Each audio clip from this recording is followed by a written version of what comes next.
Hello friends, मैं हूं अरूप व्यास। अभिनय गुरुकुल एक्टर स्टूडियो में आपका स्वागत है। एक नए मोनोलॉग के साथ आज हम फिर आपके सामने आ गए हैं। आज का जो मोनोलॉग है वो है नाटक रेवड़ से। रेवड़ की पहले बात हो चुकी है। विजयदान जी देवता की एक कहानी है मनुष्यों का गडरिया, उसी पर आधारित है और हमने वर्कशॉप में ये प्ले बनाया था। आज का मोनोलॉग है हमारा फाइनल स्पीच, मतलब जो क्लाइमैक्स की स्पीच होती है वो है, जिसमें गडरिया मौलवी साहब को जिंदगी का सबसे बड़ा ज्ञान देता है। नाटक कुछ यूँ है, एक गांव है जहाँ अकाल पड़ा हुआ है और लोग बड़े परेशान हैं, और ये सभी लोगों को पता लगता है कि कोई मौलवी आए हैं नदी की ढानी के पास, तो वहाँ शायद जाने से कुछ प्रॉब्लम का सोल्यूशन मिल जाए उनको। तो सारे गांव वाले वहाँ निकल पड़ते हैं, तो मौलवी तक पहुँचते हैं। मौलवी उन सबको थोड़ा बरगलाता है, मौलवी अपना कुछ जादू दिखाता है उनको। तो वहाँ पर एक गडरिया आ जाता है जो देख रहा है कि ये इंसानों का रेवड़ तो पहली बार देख रहा हूँ, मैंने तो आज तक जानवरों का रेवड़ देखा है। तो वहाँ मौलवी और गडरिया की बहस होती है। मौलवी के पास क्योंकि ज्ञान है तो वो ज्ञान से जीतने की कोशिश करता है। गडरिया के पास जिंदगी का अनुभव है, तो दोनों में बहस होती है। मौलवी नए नए तरह सवाल पूछता है, गडरिया उनका जवाब देता है, फिर गडरिया सवाल पूछता है तो मौलवी जवाब नहीं दे पाता। ऐसे करते करते अंत में गडरिया अपनी वाचाल प्रवृत्ति से और थोड़ी चालाकी से सारे सवालों के जवाब दे देता है। और जब अंत में मौलवी हार जाता है सारी मोहरें, तो गडरिया वो सारी मोहरें उनको वापस दे के कहता है कि देखिए ये मोहरें मेरे किसी काम की नहीं है, ना तो इससे मेरा पेट भरेगा ना मेरी भेड़ होगा। गडरिया सारी मोहरें वापस कर देता है और मौलवी साहब से सिर्फ इतना कहता है कि अगर आप मेरी इतनी सी बात मान लें तो आप हार कर भी जीत जाओगे, मैं जीत कर भी हार जाऊंगा। कि आप लोगों को बेवकूफ़ बनाना बंद कर दीजिए, लोगों को रेवड़ की तरह हाँकना बंद कर दीजिए। अगर आपने लोगों को गलत मैसेज दिया, गलत उनको इंफॉर्मेशन दी, तो भविष्य में ये लोग गलत व्यक्ति चुनेंगे, गलत निर्णय लेंगे।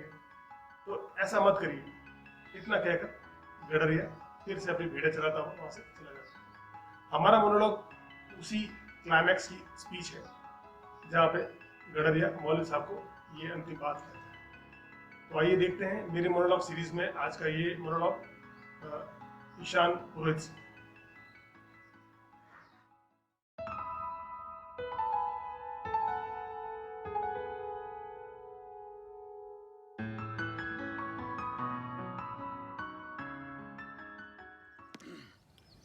रहूं दो मौलवी साहब, रहूं दो। મને તો બચપનનો દિલ લગી કરવાની આદત है ને આજ મજાક મજાક રે મોને बात थोड़ी हल्ली खोची ज गई और की कोनी आखिर मने थोड़ी मारो कोई मतलब हीनु नी तो मारो पेट भरी जे नी मारी रेवड़ रो हैं एलो थोड़ी मारो फाची ए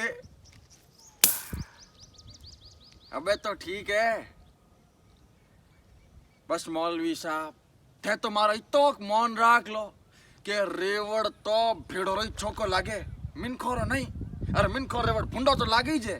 हाँ ते खतरों भी खाली नहीं है, क्योंकि सही और खरी सीख रे बजाय गलत सीख ए मिनखा रे गले बैगी उतरे।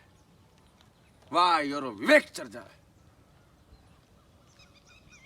मौलवी साहब धर्म तो जीवन जीवनो साधन है और कोई मारो बेवलो नहीं एक थे मिनको ने आगान पाचा करो ने थे हैंग थे मिनक हो रे मन तो आज तक समझ नहीं आई कि थे मिनक हो ढोंडा हो। ए मौलवी साहब तो ने 3-4 चमत्कार कोई बता दिया थे मौलवी साहब लारे घोंट की हिलाउन डूबगा। अरे मैं तो ने 3-4 चमत्कार कोई बता दिया थे मारे लारे घोंट की हिलाउन डूबगा।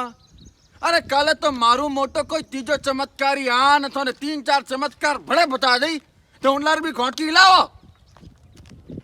अरे पूड़ो देख ने घाट की हिलावड़ो काम मारी रेवड़ रो है मिनखोरो नहीं ने मौलवी साहब थे गुरु री गादी माते बैठा हो। अरे गुरु गूंगे गुरु बाहिरे गुरु के रहियो दास जे गुरु भेजे नरक नु तो स्वर्ग की जय आस। मौलवी साहब अपने देश रे मौन गुरु गूंगा हुए औंधा हुए बहरा हुए तो भी अजी का लोग है नहीं उन गुरु रा दास बनने रहे। क्यों?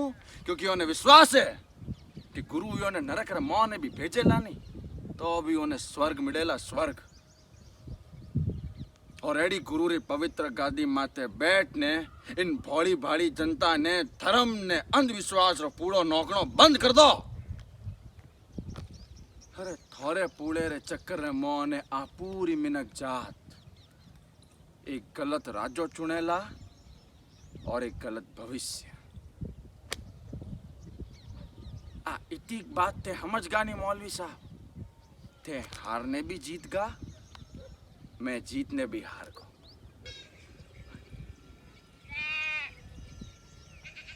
बा देखो मौलवी साहब, मारी लड़ियों मैं करती मारी बाट जोरी।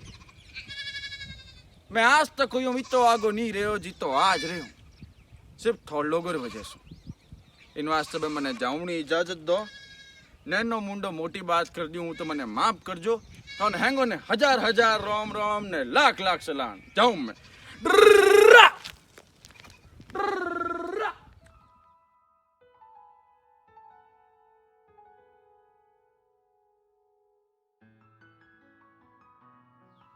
Hello friends. तो रेवड़ तो भेड़ो रोई चोखो लागे, मिनको रो नहीं। मतलब रेवड़ तो जानवरों का ही अच्छा लगता है, इंसानों का नहीं। बात बहुत छोटी है लेकिन समझना और प्रैक्टिस करने में बहुत डिफ़िकल्ट है। वही चीज़ हुई इस नाटक के प्रोसेस के दौरान। हमारे सारे अभिनेता पढ़े लिखे हैं क्योंकि आज के टाइम पे ये सारे शहरी एक्टर्स हैं और ये सब कुछ ना कुछ इंजीनियरिंग, लॉ ये सब करके अभिनेता बनने के लिए आए हैं। और इस रेवड़ नाटक के जो सारे चरित्र हैं, कैरेक्टर्स हैं, वो सारे ठेठ गांव के हैं, ज़्यादातर अनपढ़। तो सबसे मज़ेदार जो रहा इस पूरे नाटक में वो था इसका प्रोसेस कि कैसे ये अभिनेता जो पढ़े लिखे हैं ये अपनी डे टू डे लाइफ की बॉडी लैंग्वेज को अनलर्न करके ठेठ गांव की भाषा बॉडी के लेवल पे डेवलप करेंगे। उनका उठना बैठना, जीन्स की लैंग्वेज से बाहर निकल के धोती की लैंग्वेज डेवलप करना, धोती को कैसे पकड़ते हुए चलना, धोती में बैठना, धोती में उठना। तो सबसे ब्यूटीफुल हिस्सा था इस नाटक का वो प्रोसेस, जब ये सारे इसी स्टूडियो में इस नाटक की रिहर्सल बहुत लंबी चली। हमने काफ़ी फेस्टिवल्स में इसे परफॉर्म किया है। तो मज़ा आता था जब ये सारे पढ़े लिखे अभिनेता अपनी उस समझ को हटा के कहीं ना कहीं उन कैरेक्टर्स तक पहुंचने की कोशिश में लगे हुए होते थे। उन्हें देखना बहुत बहुत इंटरेस्टिंग होता था। सेम हैपेंड विद ईशान, जिसने गडरिया का रोल किया है। सबसे बड़ा चैलेंज आया गडरिया, जो अनपढ़ है लेकिन गंवार नहीं है। द मोस्ट ब्यूटीफुल टैगलाइन जो इस कैरेक्टर की बोल सकते हैं कि अनपढ़ है लेकिन गंवार नहीं है। उसकी अपनी एक बहुत अच्छी समझ है ज़िंदगी को लेके, अपनी ज़िंदगी के अनुभवों को लेके। वो आंख बंद करके किसी के भी पीछे चलने में बिलीव नहीं करता है, अंधविश्वासी नहीं है। चला रहा तो रेवड़ है लेकिन भेड़ों का। हाँ, सो सेम प्रॉब्लम ईशान के साथ आई। वो लॉयर है और लगातार उनका संघर्ष चलता रहा कि ये कैसे होगा और ये ऐसी बात कैसे कर रहा है मैम, और ये अब हम इसको कैसे प्लान करें। But again acting is a beautiful art form and it has its own grammar. So धीरे धीरे स्लोली ग्रेजुअली आंगिक से बॉडी लैंग्वेज को डेवलप करते करते कॉस्ट्यूम की मदद लेके धोती। उसके पास एक बहुत ब्यूटीफुल प्रॉप है बेवला, मारवाड़ी में जिसे कहते हैं बेवला। बेवला जो पेड़ों पे से फलियां खींचने के लिए उसके काम आता है, उस बेवले का उसने बहुत खूबसूरत उपयोग पूरे नाटक के दौरान किया है। इस स्पीच में भी उसका जिक्र है। ये स्पीच और भी खास इसलिए बन जाती है क्योंकि ये नाटक के अंत में आ रही है। पूरा नाटक मस्ती मजाक में, बातचीत में निकल जाता है, लेकिन नाटक के अंत में एक अनपढ़ गडरिया एक मौलवी को अपनी समझदारी से दुनियादारी समझा के चला जाता है। ईशान की एज एन एक्टर उसकी स्पीच भी बहुत अच्छी है। ये जो मोनोलॉग है ये हिंदी और मारवाड़ी थोड़ा सा मिक्सचर है, तो उसने कहीं ना कहीं बहुत साफ एकदम क्लैरिटी के साथ इस मोनोलॉग को अटेंड किया है, जिसमें वो बात तो मौलवी जी से कर रहा है, कहना मौलवी जी को चाह रहा है, लेकिन वो ऑडियंस को भी एड्रेस कर रहा है। आज के जो हमारे हालात हैं कि हम बहुत जल्दी अंधविश्वास में आ जाते हैं, हम बहुत जल्दी किसी के भी ऊपर बिलीव कर लेते हैं, ऐसा करने से ऐसा हो जाएगा, फलाना करने से ढिमकाना हो जाएगा। उससे कैसे बचते हुए अपनी ओरिजिनल थिंकिंग को कंटिन्यू किया जाए, अपने ऊपर विश्वास रखा जाए, उसकी जीती जागती प्रतिमूर्ति है ये गडरिया। और एम्बियंस अगेन ईशान भी थोड़ी शरारत हर एक्टर में होनी चाहिए, थोड़ी बदमाशी। It helps to develop a beautiful character.